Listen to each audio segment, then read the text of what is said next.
নারী সাংসদ যারা যাবেন জনপ্রতিনিধি হিসেবে মিনিমাম 25% রিপ্রেজেন্টেশন থাকে, এবং সেটা যাতে সরাসরি নির্বাচনের মাধ্যমে হয়, মনোনয়নের মাধ্যমে না, যাতে করে তাদের প্রকৃত ম্যান্ডেট থাকে, জনপ্রতিনিধি হিসেবে কাজ করতে পারে। সরাসরি নির্বাচন হতে হয় নারী আসনগুলোতে, তাহলে এনাফ যোগ্য নারী থাকবে কিনা, আমরা যোগ্য নারী থাকবে কিনা, এবং সেই জন্য সেই পথটা আমরা বন্ধ করার কথা চিন্তা করছি। একই সাথে আমরা প্রশ্ন করছি না বাকি আসনগুলোতে যোগ্য পুরুষ আছে কিনা। এই টেবল থেকেই কিন্তু আসছে যে যোগ্য পুরুষও হয়তো নাই প্রার্থী হিসেবে দাঁড়ানোর জন্য, কিন্তু তখন আমরা চিন্তা করছি না তাহলে ওই পথটা কি বন্ধ করবো, বন্ধ হবে, সেটা আমরা চিন্তা করছি না। আমরা বলছি না ওইটা থাকবে, ওই সিস্টেমটা বলবৎ থাকবে, কিন্তু আমার এখানে যোগ্য নারী আছে কিনা সেটা চিন্তা করার সাথে সাথে আমরা চিন্তাও করছি না যে আমি চান্সটাও দিব না।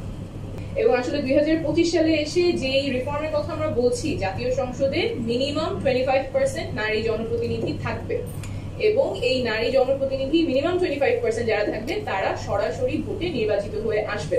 আসলে আমাদের আজকের 2025 সালের বাস্তবতায় এটা কিন্তু খুব বড় চাওয়া হওয়ার কথা না একটা গণঅভ্যুত্থান পরবর্তী বাংলাদেশে।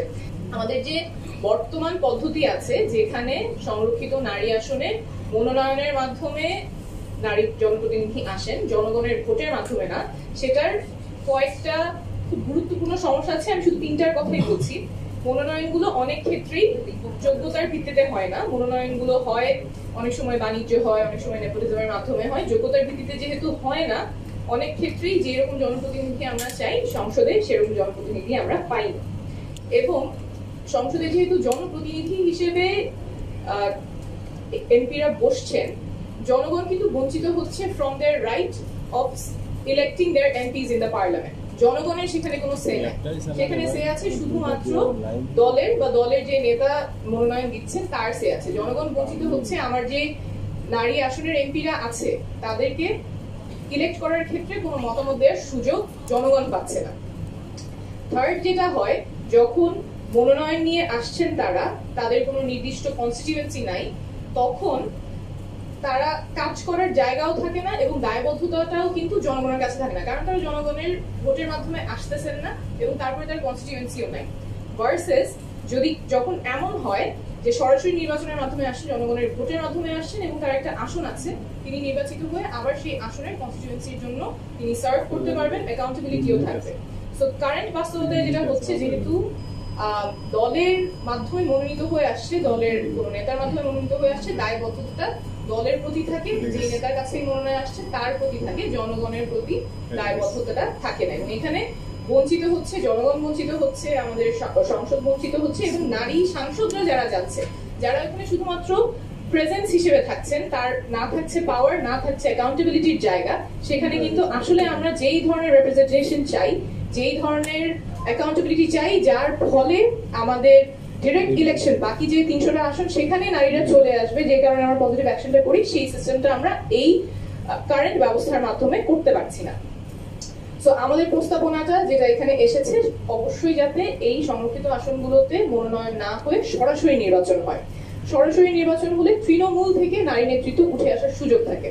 কারেন্ট বাস্তবতায় শুধুমাত্র দলের কাছে যেতে হচ্ছে, কিন্তু যখন সরাসরি নির্বাচন হবে তখন সেই নারীকে এলাকায় যেতে হবে, তৃণমূলে গিয়ে তার ক্যাম্পেইন করতে হবে, মানুষের কাছে ভোট চাইতে হবে, ইশতেহার নিয়ে কথা বলতে হবে, জনপ্রতিনিধি হওয়ার জন্য সেখানে তার তৃণমূলে যেতে হবে। এবং তারপরে যখন তিনি জনগণের ভোটে নির্বাচিত হয়ে আসছেন, তখন তার যে কনস্টিটিউয়েন্সিটা আছে তার কাছে তিনি দায়বদ্ধ থাকবেন, তাদের দুঃখ কষ্ট তার শোনার জায়গা থাকবে, এবং তিনি যে আইন প্রণেতা হিসেবে সংসদে বসবেন, তার সাথে জনগণের ডিমান্ডের যোগসূত্র, জনগণ কি চায় সেই আশা-আকাঙ্ক্ষার প্রতিফলন তখনই হবে যখন তিনি সরাসরি জনগণের ভোটে নির্বাচিত হয়ে তার আসনে কাজ করার সুযোগ পাবেন।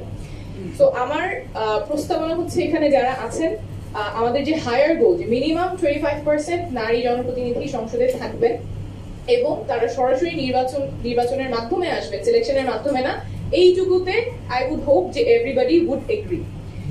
পদ্ধতি নিয়ে অনেক আলোচনা হতে পারে। পদ্ধতি যখন আমরা চেঞ্জ করার কথা বলছি, একটা কারেন্ট ব্যবস্থা থেকে নতুন একটা ব্যবস্থার কথা বলছি, তখন অবশ্যই সেখানে ডিসকমফর্ট থাকবে, সেখানে লস থাকবে, কোনো পদ্ধতি ফুলপ্রুফ হবে না।